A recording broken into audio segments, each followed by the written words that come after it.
Here in Anchorage, Alaska Communications has developed one of the finest data centers in the region. We're going to take you on a short tour and show you some of the key features.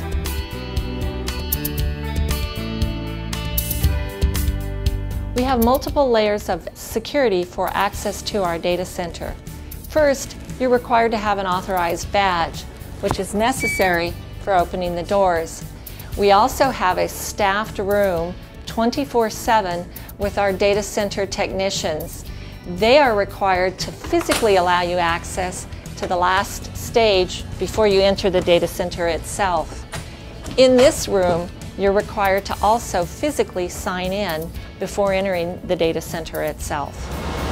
At our data center here in Alaska, we have followed the standard principles that are recommended for data center design.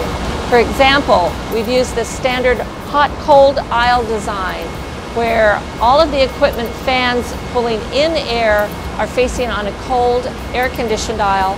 All of the exhaust goes into a different aisle so that you get a better, steady flow of temperature-controlled air through your equipment. Redundant systems are an important part of any data center design. You can see here in our Anchorage data center, we have redundant air conditioning units.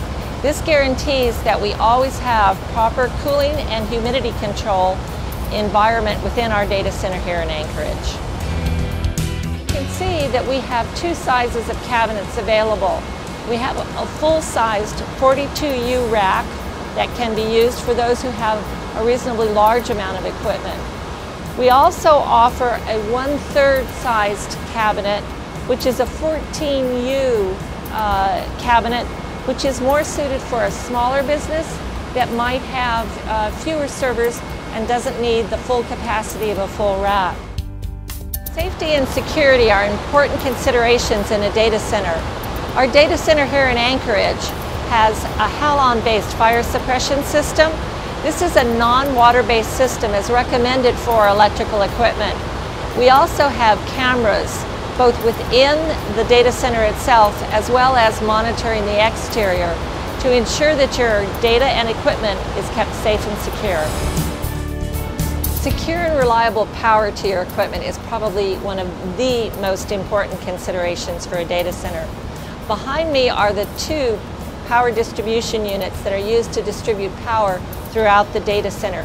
So we have redundancy, both an A and a B power feed that is delivered to each cabinet. This power comes from the generator that you've seen outside, comes from our UPS system, which activates in case the commercial power to the building is lost, and is then distributed to the different units through these PDUs.